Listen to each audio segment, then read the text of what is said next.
তো বন্ধুরা, মানুষ নিচে নামতে নামতে যে আর কত নিচে নামতে পারে কিছু কিছু কন্টেন্ট ক্রিয়েটারদের না দেখলে সত্যিই বিশ্বাস হবে না। সত্যিই বিশ্বাস করা যায় না যে মানুষ এতটাও নিচে নামতে পারে। সমস্ত হাত পার করে দিয়েছে তারা। হোসেন মানসুরির মতো একটা বিশিষ্ট লোক, সমাজসেবী, জাত পাত ধর্ম সমস্ত কিছু ভুলে গিয়ে যিনি মানুষের সেবায় তার সমস্ত জীবনটা উজাড় করে দিচ্ছে, তাকে নিয়ে কন্ট্রোভার্সি করতে এরা ছাড়লো না। আসামের যে বন্যা কবলিত এলাকাতে হোসেন মানসুরি স্যার গিয়ে, হোসেন মানসুরি এই নামটা শুধু বলতে গিয়েও মুখে মারে, সঙ্গে স্যারটা চলে আসে। একটা রেসপেক্ট করতে হয়। কিছু কিছু লোকের নামের পরে বা আগে একটা শব্দ না বললেও সেটা মুখ থেকে বেরিয়ে আসে তাদের সম্মান দেওয়ার জন্য, তাদের রেসপেক্ট দেওয়ার জন্য।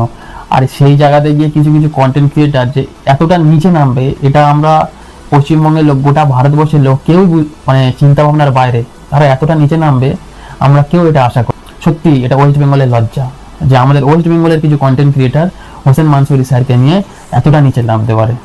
আসামের বন্যা কবলিত এলাকায় গিয়ে তিনি সমস্ত বাড়ি বাড়িতে গিয়ে তার ত্রাণ সামগ্রিক দান করছে এবং তিনি সেগুলো ভিডিও করে সোশ্যাল মিডিয়াতে ছাড়ছে। তো কিছু কন্টেন্ট ক্রিয়েটার বলবো না, হাতে গোনা কয়েকটা কন্টেন্ট ক্রিয়েটার ভিডিও করে বলছে যে দেখো তাদেরকে সাহায্য করছে, আবার সেগুলো ভিডিও করে সবাইকে দেখাচ্ছে।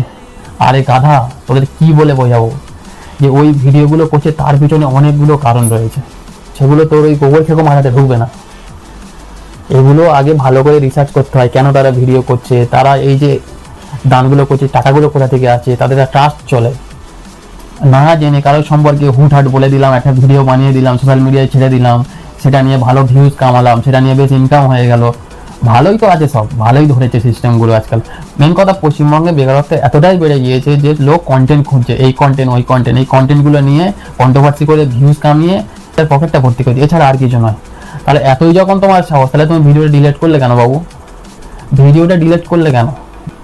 স্যার এই ভিডিওগুলো করার পিছনে অনেকগুলো কারণ রয়েছে। স্যারের একটি ট্রাস্ট আছে, সেই ট্রাস্ট থেকে এই সমস্ত বন্যা কবলিত যে লোকগুলো রয়েছে তাদেরকে দান সামগ্রীগুলো ওই ট্রাস্ট থেকেই আসে। ওই ট্রাস্টে প্রচুর লোক দান করে, এই জন্য তিনি ভিডিওগুলো করেন।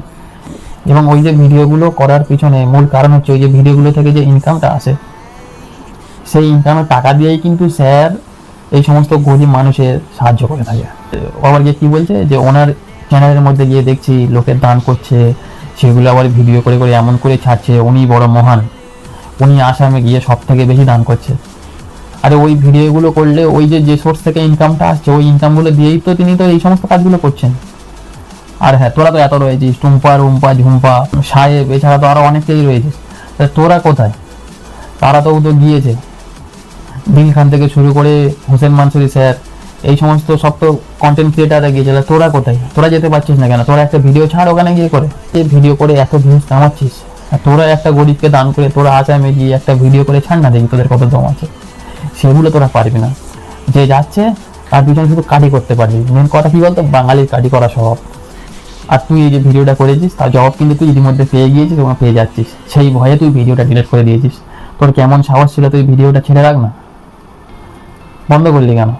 উল্টো পাল্টা তুই এক ধার থেকে বলে দিলি। তো বন্ধুরা, এই যে সমস্ত কন্টেন্ট ক্রিয়েটাররা এই সমস্ত ভিডিও ছাড়ছে, এদেরকে কড়া ভাষায় জবাব দিতে হবে।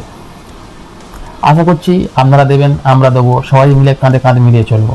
আর আমরা চাই হোসেন মানসুরি স্যার আরও এগিয়ে যাক, আরও গরিব দুস্থদের পাশে থাকুক এবং আরও সমাজের উন্নতিমূলক কাজ করুক। আমরা সবাই স্যারকে ভালোবাসি এবং স্যারকে মন থেকে স্যালুট জানাই।